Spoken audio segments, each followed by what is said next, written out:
तो इस वीडियो में हम लोग जो है चैप्टर 1 फिजिक्स 11th क्लास के कुछ क्वेश्चन कर लेते हैं। इसमें की डायमेंशनल एनालिसिस दिया हुआ है, कन्वर्जन वगैरह जो दिया हुआ है उसके कुछ क्वेश्चंस कर लेते हैं, ज्यादा क्वेश्चन नहीं है। तो पहला क्वेश्चन है convert N energy of 1 joule into अर्ग। और देखो जूल्स की अगर बात करूं तो जूल्स जो है उसकी एसआई यूनिट है एनर्जी की, ठीक है। लेकिन अर्ग जो है ये उसकी सीजीएस यूनिट है। जूल्स जो हो गया आपका एसआई यूनिट हो गया, लेकिन ergs is the ergs is CGS unit. तो अर्ग्स डाइन और सेंटीमीटर के में रहता है। अब डायमेंशनल कन्वर्जन तुमने 9th क्लास में भी किया है, पर यहाँ जो कन्वर्जन है वो थोड़ा अलग है, ठीक है। अगर मैं जूल की बात करता हूँ तो 1 जूल एनर्जी का मतलब है कि सब कुछ मुझे 1 किलोग्राम में लेना पड़ेगा, मास को किलोग्राम में, लेंथ को मीटर में, और टाइम को, मास को किलोग्राम में, लेंथ को मीटर में, और टाइम तो मेरा आएगा ही सेकंड में, ठीक है। अब तुम्हें कन्वर्ट करना है इसको अर्ग में, और अर्ग जो है सीजीएस यूनिट है। तो M2 जो आएगा दैट वुड बी 1 ग्राम, और ये हो जाएगा 1 सेंटीमीटर, और टाइम तुम्हारा रहेगा 1 सेकेंड। तो कन्वर्जन हम लोग जो करते हैं तो N2 इक्वल्स टू हो जाएगा N1 into M1 upon M2 की power A, L1 upon L2 की पावर B, और T1 अपॉन T2 की पावर C।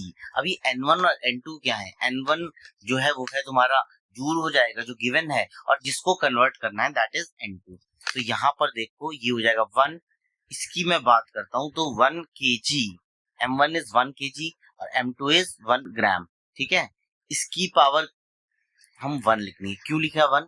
क्योंकि एनर्जी की जो डायमेंशंस होती हैं वो रहेंगी M1 L2 T माइनस 2। ये एनर्जी की डायमेंशंस होंगी, यानी ए बी सी की वैल्यू ये रहेंगी। ए की वैल्यू 1, बी की वैल्यू 2 और सी की वैल्यू माइनस 2, ठीक है। तो 1 kg अपन 1 ग्राम की पावर 1 हो जाएगी। यहाँ पर L1 1 मीटर अपॉन 1 सेंटीमीटर की पावर 2 हो जाएगी, और यहाँ पर तुम्हारा 1 सेकेंड अपॉन 1 सेकेंड की पावर माइनस 2 हो जाएगी। तो ये तो कैंसिल आउट ही हो जाएगा, रह गया तुम्हारा ये।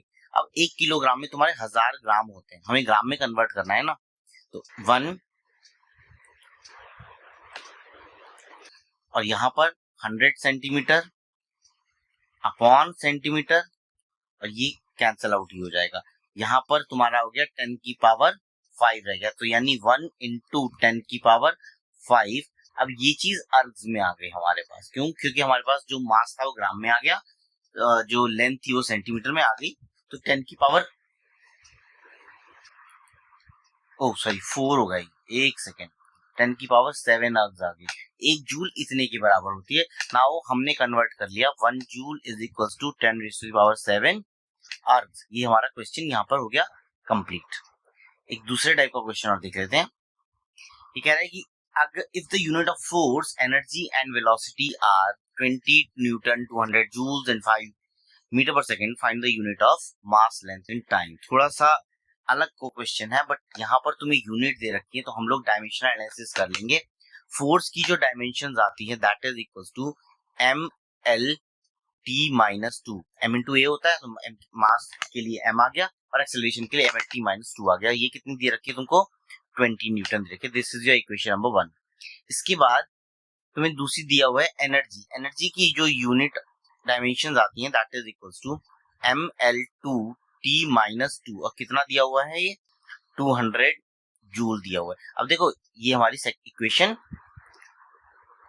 2 होगी। इसके बाद वेलोसिटी दे रखा है, वेलोसिटी होती है एल टी माइनस 1, यानी m0 एल टी माइनस 1। ये कितना दिया हुआ है? ये दिया है 5 मीटर पर सेकेंड। ये हमारी इक्वेशन 3 हो गई। अब मैं अगर फर्स्ट और सेकंड को ऑब्जर्व करूं तो देखो m भी बराबर है, t की पावर भी बराबर है, यानी क्या कैंसिल आउट हो सकती है, ठीक है। तो अगर मैं इसको दोनों को डिवाइडिंग 2/1 करता हूं,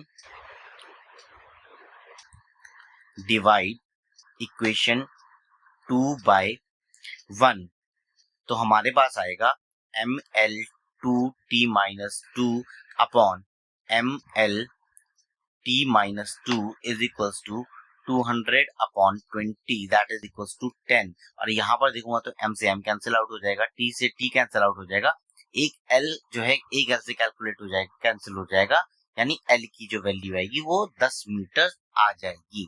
l की वैल्यू तुम्हारी 10 मीटर हो गई। अब तुम यहाँ v देखो, v की डायमेंशन है LT-1, ये किसके इक्वल है? 5 के इक्वल है। अगर l की वैल्यू में 5 पुट करता हूं, ठीक है, तो T-1 इंटू 10 इक्वल्स टू 5, तो यहां से तुम्हारा t जो आएगा that would be equals to 10 upon 5, यानी कि 2 सेकेंड्स आ जाएगा। यहां से तुम t की वैल्यू निकाल दोगे, ठीक है। अब रह गई तुम्हारे पास m की वैल्यू, वो हम पुट कर देते हैं ऊपर वाली किसी भी इक्वेशन में, 1 में करो या 2 में करो। तो अब m l की पावर 2, 10 की पावर 2 इंटू t की पावर -2, 2 की पावर -2 किसके इक्वल है? ये 200 के इक्वल है। इसको सॉल्व करो तो m की वैल्यू आ जाएगी आपके पास। तो यहां से तुम्हारा m आएगा 200 इंटू 4 अपॉन 100, यानी कि 100 से 100 कैंसिल, ये 8 किलोग्राम m की वैल्यू हमारे पास आ गई। तो हमने डायमेंशंस को कैलकुलेट करके, ये यूज करके डायमेंशंस को, इनकी यूनिट्स जो हैं अलग अलग क्वांटिटी की यूनिट को कैलकुलेट कर दिया, ठीक है। इसके बाद है depth x to which a bullet penetrates are in a human body depends on coefficient of elasticity, kinetic energy of the bullet. So by the method of dimensions find the formula. यानी ये हमसे कह रहा है कि x जो आएगा that depends on e की पावर a काइनेटिक एनर्जी जो है, और आपका विस्कोसिटी का, इलास्टिसिटी की जो कोफिशिएंट है दैट इज ईटा, ईटा की पावर b है। और x क्या है तुम्हारा? x जो है डायमेंशन उसकी, हम डिस्टेंस की बात कर रहे हैं, तो इसका जो डायमेंशन आएगा that is m0 l1 t0, और ये इक्वल में किसके रखूंगा? k इंटू एनर्जी जो है, एनर्जी कितने में लेता हूं मैं?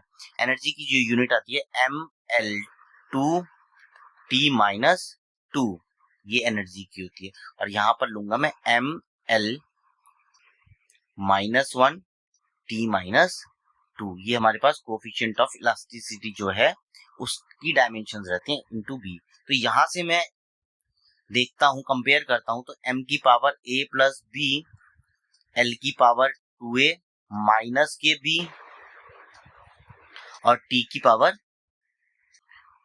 2a माइनस 2b होगा। अब इन्हें कंपेयर करता हूं तो मेरे पास आ जाती है equation a plus B equal to 0। यहां से मिल जाएगा a और b एक दूसरे के नेगेटिव हैं, ठीक है। 2a minus b is equals to 1, ये इक्वेशन बनेगी, और माइनस के 2a माइनस के 2b इक्वल्स टू 0 है। इससे हमारी पहली वाली इक्वेशन आएगी।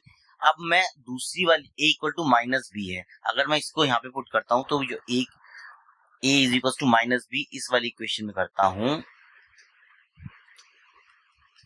तो हमारे पास -3b 1 के इक्वल आएगा, और b की वैल्यू आ जाएगी -1/3। ये हमारे पास b की वैल्यू आ गई, और a क्योंकि -b के इक्वल था तो यानी a की वैल्यू आ गई तुम्हारी 1/3। अब a जो हमने कोफिशिएंट लिया था एनर्जी के साथ में लिया था, तो x का जो फॉर्मूला आएगा, काइनेटिक एनर्जी ऊपर रहेगी अपॉन कोफिशिएंट ऑफ इलास्टिसिटी नीचे रहेगा की पावर 1/3। ये हमारा आंसर हो जाएगा, ठीक है। Find the dimensions of t equal to 2 pi under root ml cube q upon 5 इसमें हमें q की डायमेंशन निकालनी है। सबसे पहले एक आसान काम कर लो कि जो दोनों तरफ हम लोग स्क्वायर कर लेते हैं, तो ये बन जाएगा स्क्वायरिंग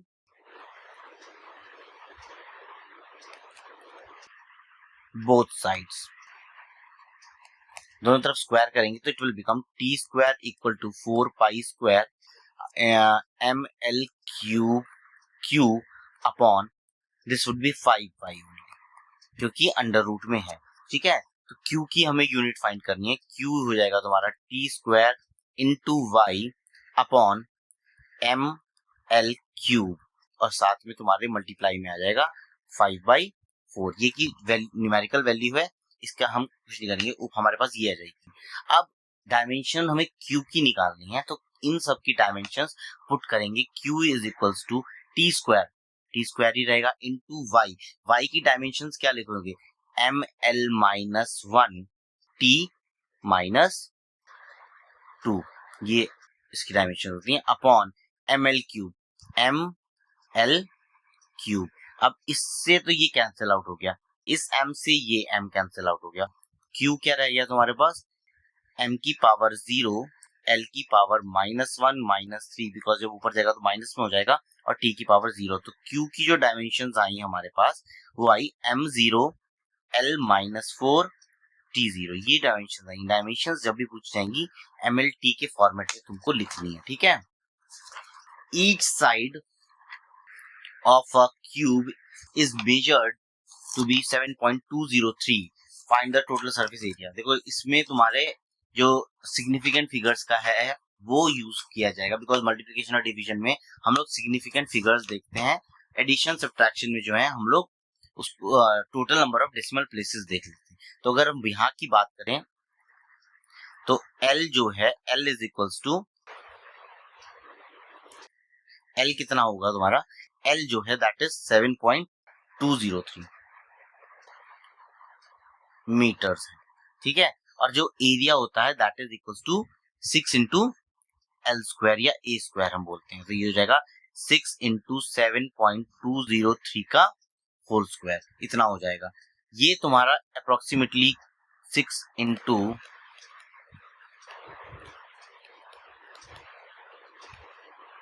यहां से आएगा। अब इसमें जो एरिया को राउंड ऑफ करके हम लोग निकालेंगे ये वाली वैल्यूज जो आती हैं, तो यहाँ से एरिया हमारा आया 311.3 मीटर स्क्वायर। ये हमने क्यों राउंड ऑफ किया, क्योंकि हमारे पास जो टोटल सिग्निफिकेंट फिगर्स दी हुई थी, यहाँ पर टोटल सिग्निफिकेंट फिगर्स 4 हैं, तो इसका मतलब हमारे पास आंसर में भी 4 ही फिगर्स आएंगी, उसको हम लोग चेंज नहीं कर सकते, ठीक है। तो वो चीज हम लोग नहीं बदलेंगे, तो एरिया जो आएगा तुम्हारा 311.3 मीटर स्क्वायर आ जाता है। मल्टीप्लीकेशन डिवीजन में हम लोग देखते हैं total number of significant figures, जो लीस्ट होती है हम लोग आंसर में भी वही लेके आते हैं। और अगर मैं बात करूं सब्ट्रैक्शन और एडिशन की, तो हम लोग देखते हैं decimal places, number of decimal places, decimal के बाद में कितने प्लेसेस हैं, वो चीज जो है उसमें सिग्निफिकेंट फिगर्स में काउंट की जाती है।